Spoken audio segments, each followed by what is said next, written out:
पढ़ाई भी बहुत ही अच्छी चल रही होगी। बच्चा पार्टी आज का ये क्लास आप सभी बच्चों के लिए बहुत ही ज्यादा इम्पोर्टेंट है, क्योंकि आज के क्लास में हम लोग पढ़ने वाले हैं क्लास 12th हिंदी का top 100 most important objective question. और इस 100 ऑब्जेक्टिव से बहुत सारा प्रश्न आपके एग्जाम में देखने को मिलेगा। तो आज के क्लास को बिल्कुल ध्यान से देखिएगा और आज के क्लास में दिए जाने वाले इन सारे प्रश्नों को आप लोग अच्छे से याद भी करते चलिएगा।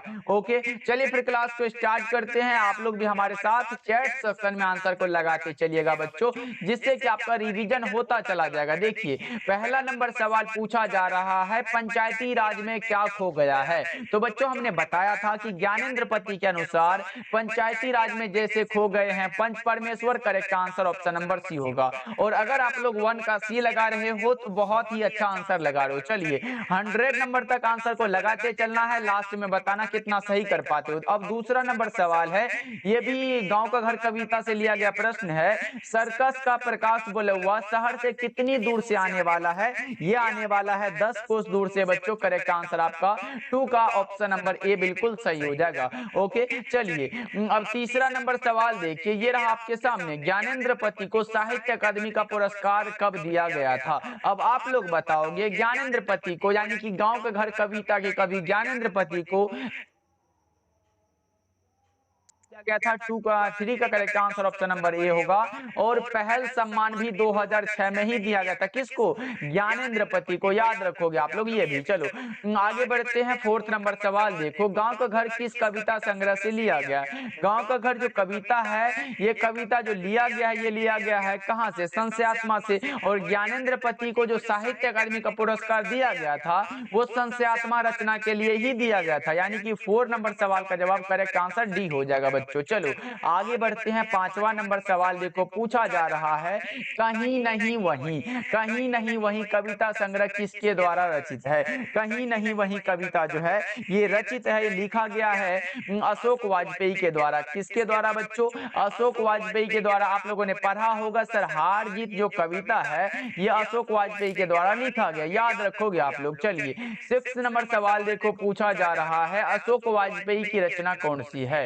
कौन सी रचना है जो अशोक वाजपेयी की रचना है? तो आपको याद रखना है वो हो जाएगा हार जीत। अभी तो हमने बताया अधिनायक रघुवीर सहाय की रचना है, उषा शमशेर बहादुर सिंह की रचना है। ओके, चलो 7 नंबर सवाल देखिए, पूछा जा रहा है, हार जीत शीर्षक कविता में मशक वाला क्या कर रहा है? सड़क सींच रहा है। भाई 7 का ये लगाओ ना, बिल्कुल सही हो जाएगा। 8 नंबर सवाल देखो, पूछा जा रहा है, हार जीत क्या है। हार जीत जो कविता है अशोक वाजपेयी के द्वारा रचित एक प्रकार का गद्य कविता है बच्चों। 8 नंबर सवाल का जवाब करेक्ट आंसर बी हो जाएगा।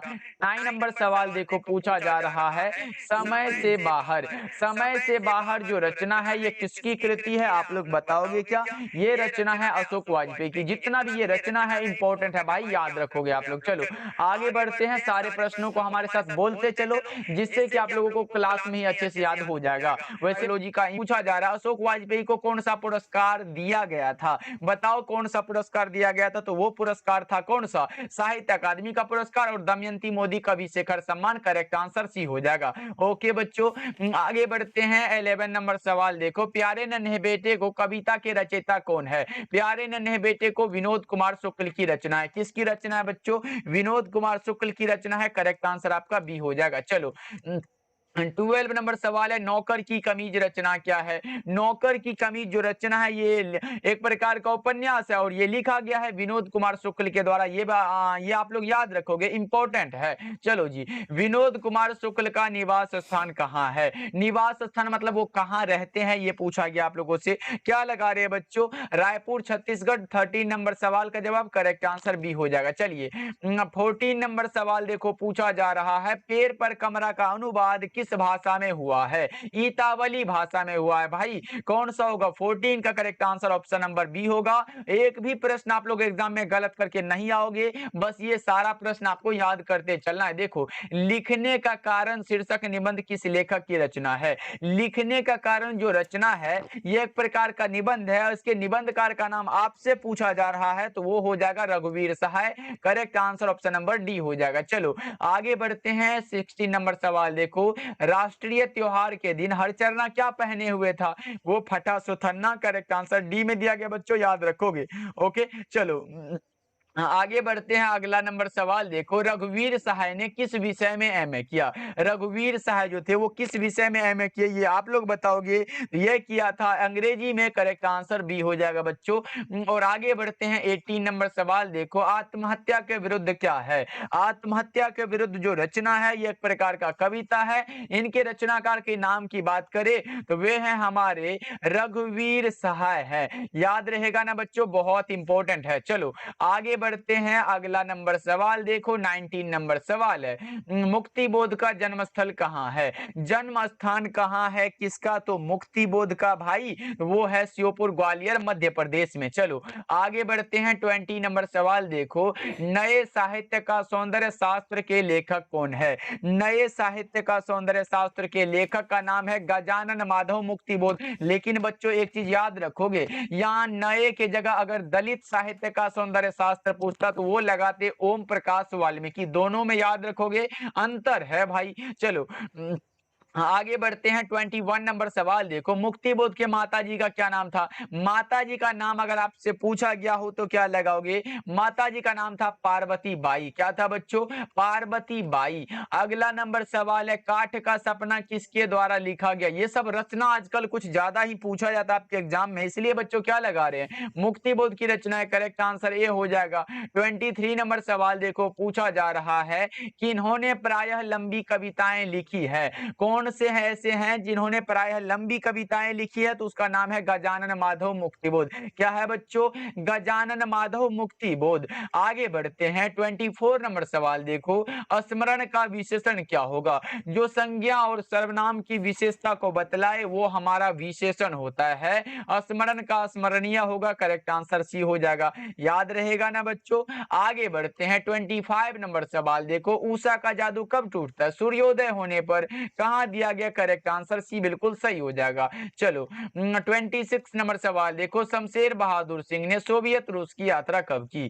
शमशेर बहादुर सिंह ने सोवियत रूस की यात्रा कब की थी? आप लोग बताओ जल्दी से। वो किया था 1978 ईस्वी में। चलो नेक्स्ट नंबर सवाल देखो, 27 नंबर सवाल है, सुकून की तलाश किसकी रचना है? सुकून की तलाश एक प्रकार का गजलों का संग्रह है, शमशेर बहादुर सिंह के द्वारा लिखा गया है। शमशेर बहादुर सिंह को जो कहा जाता है बच्चों, याद रखोगे, शमशेर बहादुर सिंह को कवियों का कवि कहा जाता है। किसका बच्चों? कवियों के कवि कहा जाता है। करेक्ट आंसर जो होगा वो लगा सकते हो आप लोग। चलो 28 नंबर सवाल है, किसका जादू टूटता है? किसका जादू टूटता है भाई? वो टूटता है किसका? उषा का जादू टूटता है। करेक्ट आंसर ए हो जाएगा। चलो 29 नंबर सवाल देखो बच्चों, 29 नंबर सवाल है, मुक्ति बोध किस सप्तक के कवि थे? मुक्ति बोध जो थे वो किस सप्तक के कवि थे? आप लोग बताओगे तो ये थे तार सप्तक के। करेक्ट आंसर ये होगा। मुक्ति बोध का पूरा नाम है गजानन माधव मुक्ति बोध। 30 नंबर सवाल देखो, प्रभात कालीन आकाश कैसा है? तो नीले शंख के जैसा। करेक्ट आंसर आपका ऑप्शन बी हो जाएगा। 31 नंबर सवाल देखो, प्रकृति वर्णन से संबंधित कविता कौन सा है? वो हो जाएगा उषा, जो कि शमशेर बहादुर सिंह के द्वारा लिखा गया भाई। 31 का करेक्ट आंसर आपको ऑप्शन नंबर बी राइट हो जाएगा। चलो आगे बढ़ते हैं। 32 नंबर सवाल देखो, 32 नंबर सवाल है, कवियों के कवि किस कवि को कहा जाता है? बहुत इंपॉर्टेंट है भाई। देख रहे हो, हमने अभी बताया शमशेर बहादुर सिंह को कवियों का कवि कहा जाता है। Correct answer option number D होगा। याद रखोगे सभी बच्चे। चलो 33 नंबर सवाल देखो, गुलामी की नशा नामक नाटक के लेखक कौन है? गुलामी की नशा जो रचना है ना भाई, ये किन की रचना है? तो ये रचना है ठाकुर लक्ष्मण सिंह की। अब ठाकुर लक्ष्मण सिंह कौन थे भाई? तो सुभद्रा कुमारी चौहान के पति थे। याद रहेगा कि नहीं? आगे बढ़ते हैं। 34 नंबर सवाल देखो, पुत्र वियोग किसकी रचना है? पुत्र वियोग जो रचना है ये रचना है सुभद्रा कुमारी चौहान की। Correct answer option number A हो जाएगा बच्चों। आगे बढ़ते हैं। पुत्र वियोग में मां ने किसके भय से अपने लाल को गोद से नहीं उतारा है? ठंड ना लग जाए गोद से जिसे उतारा, छोड़ काम दौड़ कर आई मां कहकर जिस समय पुकारा। यानी कि ठंड के भय से बच्चों। करेक्ट आंसर सी हो जाएगा। याद रहेगा कि नहीं? चलो आगे बढ़ते हैं। 36 नंबर सवाल देखो, सुभद्रा कुमारी चौहान के पिताजी का नाम क्या था? पिता का नाम था ठाकुर रामनाथ सिंह, पति का नाम था ठाकुर लक्ष्मण सिंह। याद रखोगे। इसकी बेटी का नाम था सुधा चौहान, ये भी आप लोग याद रखो। रखोगे। चलो आगे बढ़ते हैं 37 नंबर सवाल देखो, छोड़ काम दौड़ कर आई माँ कहकर जिस समय पुकारा, किस पाठ की पंक्ति है भाई? तो पुत्र वियोग कविता की पंक्ति है, लाइन है, करेक्ट आंसर सी हो जाएगा। एंड नेक्स्ट नंबर सवाल देखो, पूछा जा रहा है सुभद्रा कुमारी चौहान का निधन कैसे हुआ था?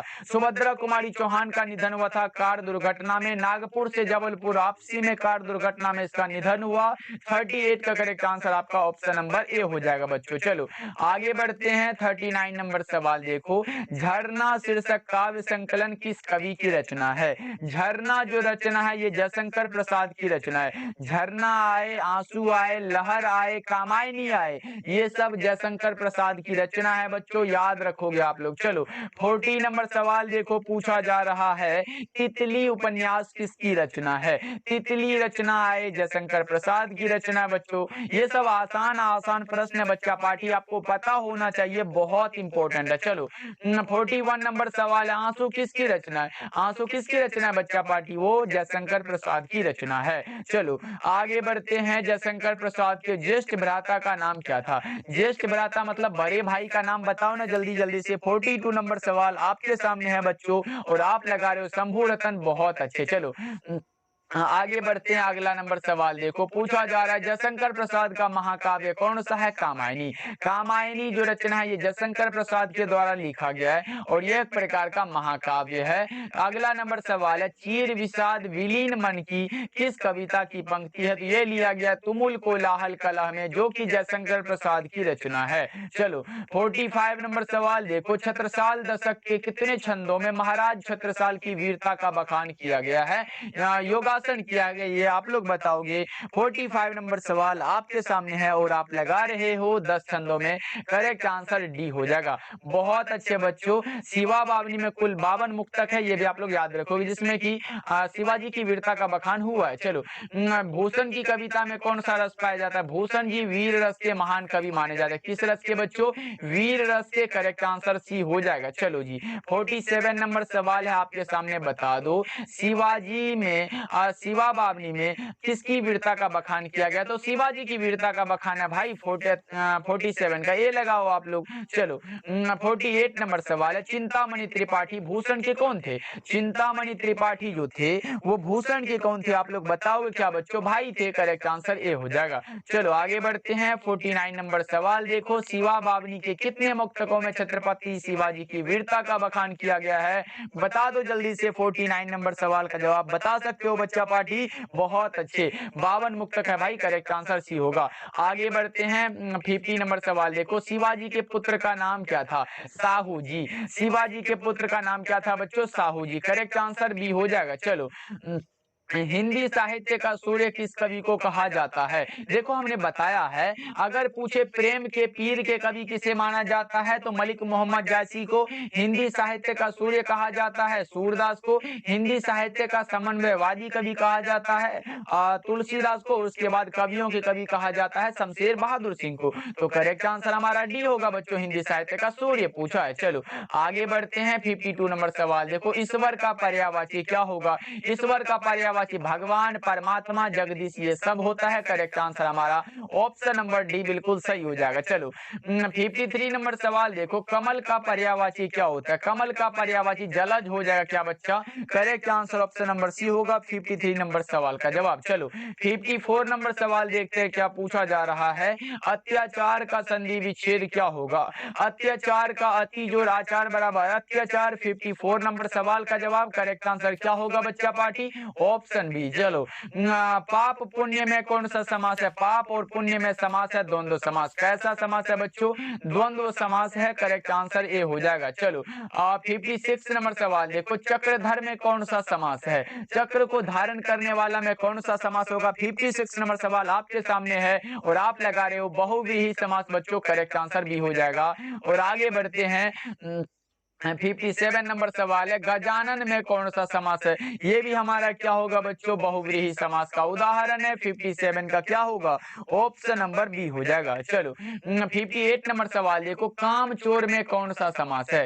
काम चोर कहने का अर्थ कि काम से चोर, यानी कि तत्पुरुष समास लगा सकते हो क्या बच्चों? ऑप्शन नंबर बी हो जाएगा। और आगे बढ़ते हैं, 59 नंबर सवाल है, अपेक्षा का विलोम क्या होगा? अपेक्षा का विलोम उपेक्षा। अपेक्षा का क्या होगा भाई? उपेक्षा हो जाएगा। क्या 59 नंबर सवाल का जवाब करेक्ट आंसर भी हो जाएगा। देख लो कितना आसान आसान प्रश्न है भाई। एकदम क्लास को एकदम लाइक कर दो सभी बच्चे, एकदम लाइक कर दो ना भाई, मजा आ जाता है, इसलिए सभी बच्चे लाइक कर लीजिएगा। प्यासा में कौन सा प्रत्यय है? प्यास जोड़ आ बराबर प्यासा, करेक्ट आंसर सी होगा ना। लास्ट में प्रत्यय लगता है और उपसर्ग पहले लग जाता है। चलो आगे बढ़ते हैं, 61 नंबर सवाल देखो, लिखावट में कौन सा प्रत्यय है? लिख जोर। लिख जोर क्या होगा बच्चों? लिख जोर आवट। आवट जो होगा ये प्रत्यय हो जाएगा, करेक्ट आंसर भी हो जाएगा। चलो आगे बढ़ते हैं, 62 नंबर सवाल देखो, अभिनेता में कौन सा उपसर्ग? अभी जोर नेता बराबर अभिनेता, सही जवाब बी हो जाएगा। चलो आगे बढ़ते हैं, 63 नंबर सवाल है, प्रबल में कौन सा उपसर्ग है? प्रबल में उपसर्ग बताओ आप लोग क्या होगा? प्र जोर बल बराबर प्रबल होता है, करेक्ट आंसर ऑप्शन बी हो जाएगा। चलिए 64 नंबर सवाल देखो, भाववाचक संज्ञा का उदाहरण कौन सा है? भाववाचक जो भाव के द्वारा बोध होता है, जल्दी से बता दो। भाववाचक कौन सा होगा? ये पश्चिम होगा, ये तो भाई एक विशेष दिशा है।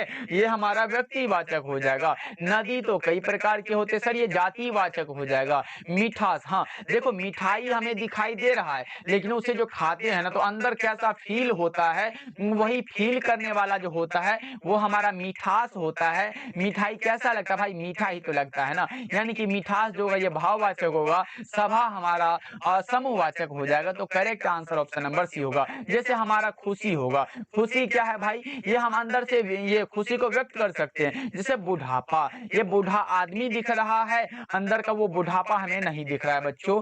उसके बाद हम कह सकते हैं और भी कुछ बोल सकते हो, तो बच्चा पार्टी कोई एग्जाम्पल बता सकते हो, जल्दी जल्दी से बता दो। जैसे मित्रता, दुष्टता, ये सब क्या है? भाववाचक संज्ञा भाई, करेक्ट आंसर सी लगाओ आप लोग। चलो 65 नंबर सवाल है, जो बहुत बोलता है उसे एक शब्द में कहा जाता है, क्या कहा जाता है? वाचाल कहा जाता है, करेक्ट आंसर ए हो जाएगा सर। 66 नंबर सवाल देखो, पूछा जा रहा है निम्नलिखित में कौन सी रचना ओम प्रकाश वाल्मीकि की है पूछा गया ना सर। ये जूठन जो रचना ये ओम प्रकाश वाल्मीकि की है, करेक्ट आंसर डी होगा। एक लेख और एक पत्र, मोहन राकेश भगत सिंह, उसके बाद ओ सदानीरा जगदीश चंद्र माथुर, उसने कहा था चंद्रधर शर्मा गुलेरी, याद रहेगा बच्चों। आगे बढ़ते हैं, 67 नंबर सवाल देखो, 67 नंबर सवाल है, ओम प्रकाश वाल्मीकि को जय श्री सम्मान कब दिया गया था?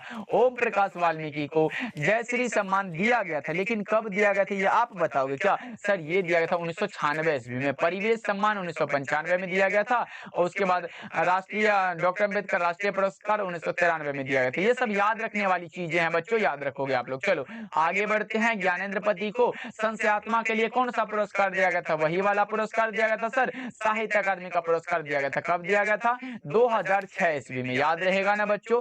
आगे बढ़ जाते हैं, 69 नंबर सवाल देखो, एक चक्रा नगरी काव्य नाटक के कवि कौन है? एक चक्रा नगरी काव्य नाटक के कवि का नाम है ज्ञानेंद्र पति। क्या नाम है बच्चों? ज्ञानेंद्र पति, करेक्ट आंसर डी हो जाएगा। और आगे बढ़ते हैं, 70 नंबर सवाल है, अशोक वाजपेयी की रचना कौन सी है? कौन सी रचना है सर? अशोक वाजपेयी की रचना के बारे में पूछा गया है ना। तो देखो अशोक वाजपेयी की रचना उम्मीद का दूसरा नाम है, कविता के नए प्रतिमा, नौकर की कमी, या फिर कवि ने कहा ये ज्ञानेंद्र पति की रचना, ये विनोद कुमार शुक्ल की है, और ये नामवर सिंह की। तो उम्मीद का दूसरा नाम होगा क्या? 70 नंबर सवाल का जवाब करेक्ट आंसर ए होगा बच्चों।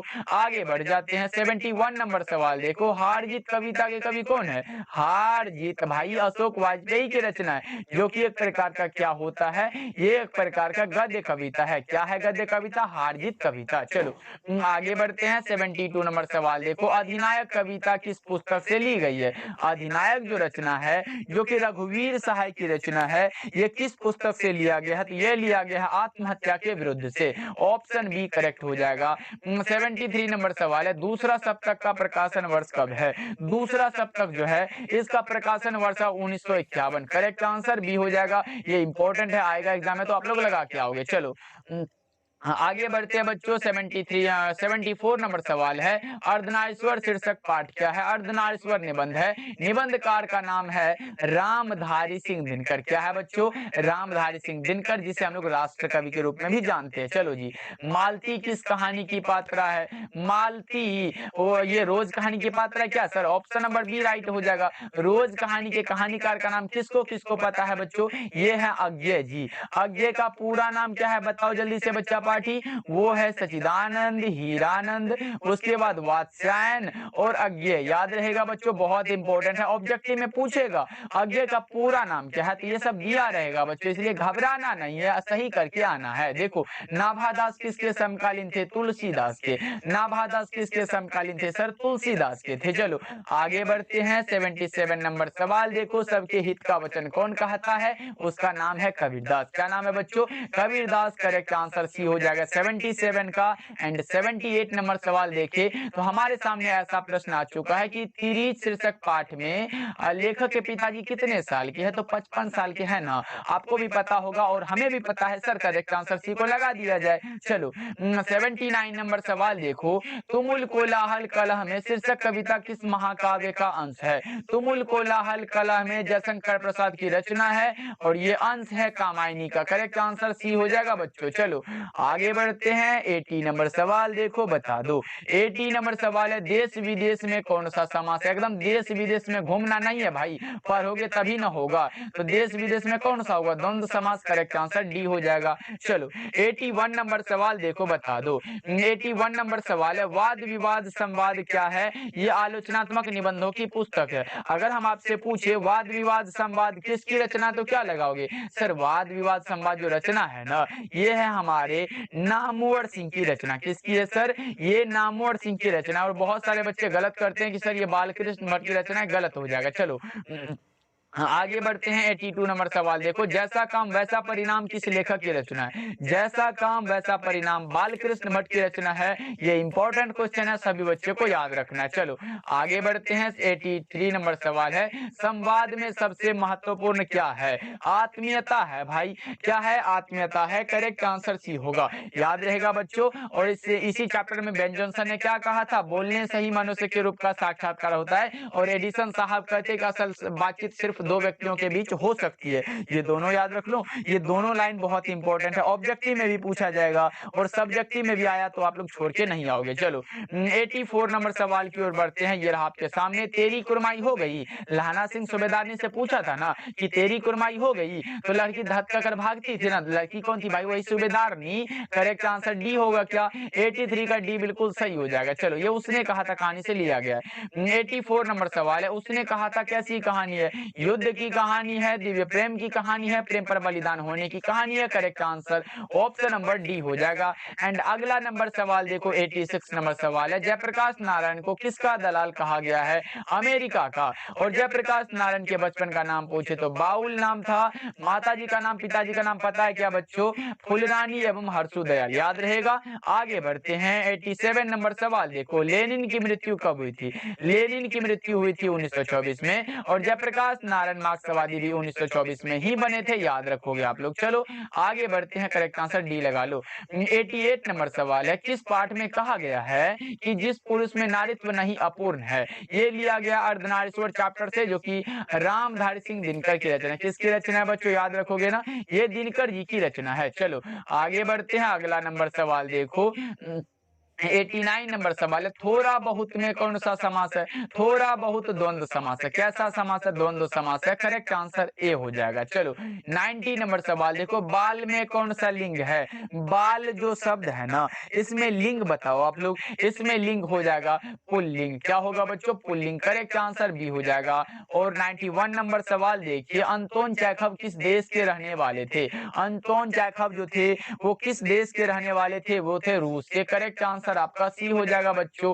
92 नंबर सवाल देखो, शिक्षा शीर्षक पाठ के अनुसार सत्य की खोज तभी संभव है जब क्या हो, स्वतंत्रता हो। भाई क्या हो बच्चा पाठी, स्वतंत्रता हो। करेक्ट आंसर ए हो जाएगा, बिल्कुल सही आंसर है। चलो आगे बढ़ते हैं। 93 नंबर सवाल देखो, प्यारे नन्हे बेटे को शीर्षक कविता के कवि कौन है? प्यारे नन्हे बेटे को विनोद कुमार शुक्ल की रचना है। किसकी रचना भाई मेरे? विनोद कुमार शुक्ल की रचना है। 94 नंबर सवाल देखो, पूछा जा रहा है भगत सिंह प्रभावित थे किससे? कार्ल मार्क्स से। भगत सिंह कार्ल मार्क्स से प्रभावित थे। करेक्ट आंसर आपका ऑप्शन नंबर बी हो जाएगा। और अगला नंबर सवाल, जयशंकर प्रसाद किस काल के कवि हैं? जयशंकर प्रसाद छायावादी कवि माने जाते हैं, सबको पता है सर। और बताओ जयशंकर प्रसाद काल पूछा गया आप लोगों से, ये आधुनिक काल के कवि हैं, क्योंकि हमने बताया था दास वाले सारे भक्ति काल में है, भूषण जी रीति काल में है, और नीचे जितने भी कवि बच गए सारे के सारे आधुनिक काल में आते हैं। तुलसीदास का व्यक्तित्व कैसा था? तुलसीदास का व्यक्तित्व बताओ, विनम्र थे, मृदुभाषी थे, गंभीर और शांत स्वभाव के थे, या फिर इनमें से सभी? इनमें से सभी करेक्ट हो जाएगा। 96 नंबर सवाल का जवाब डी हो जाएगा बच्चों। चलो आगे बढ़ते हैं। 97 नंबर सवाल देखो, भक्तमाल में कितने छप्पे हैं? भक्तमाल में छप्पे की संख्या कितनी है बच्चों? 316 है क्या? 97 नंबर सवाल का जवाब करेक्ट आंसर सी होगा। 98 नंबर सवाल देखो, पूछा जा रहा है सूरदास किस भक्ति धारा के कवि थे? सूरदास जी कृष्णाश्रयी थे। भाई कृष्ण भक्ति धारा के हैं। करेक्ट आंसर आपका ऑप्शन नंबर बी हो जाएगा। देख लो कितना आसान आसान प्रश्न है बच्चों। आगे बढ़ते हैं। 99 नंबर सवाल देखो, करबक जायसी की किस रचना से लिया गया है? करबक जो पाठ है वो पद्मावत से लिया गया। किससे लिया गया बच्चों? पद्मावत से। करेक्ट आंसर डी होगा। लेकिन एक चीज याद रखोगे, अगर पद्मावत के जगह पद्मावती होता तो वो बालकृष्ण भट्ट का रचना होता। अभी जो है ये मलिक मोहम्मद जैसी की रचना है। ओके। और 100 नंबर सवाल आज के क्लास का लास्ट सवाल है, जय कृष्ण शिक्षा जो है शिक्षा शास्त्र के लेखक कौन है? शिक्षा एक प्रकार का शिक्षा शास्त्र है, लेखक का नाम है जय कृष्ण मूर्ति। क्या है बच्चों? जय कृष्ण मूर्ति। और किसी भी बच्चे को पता हो तो एक बार बता दो कि जय कृष्ण मूर्ति का पूरा नाम क्या है। ये एक बार चैट सेक्शन में दिखना चाहिए कि जय कृष्ण मूर्ति का पूरा नाम क्या है। तो सर मैं ही बता देता हूँ, जय कृष्ण मूर्ति का पूरा नाम है जिद्दू कृष्ण मूर्ति। याद रखोगे, पिताजी का नाम है नारायणा जिद्दू और माताजी का नाम है संजीव अम्मा। याद रहेगा ना बच्चों। चलो आज का क्लास आपको कैसा लगा कमेंट करके बताना।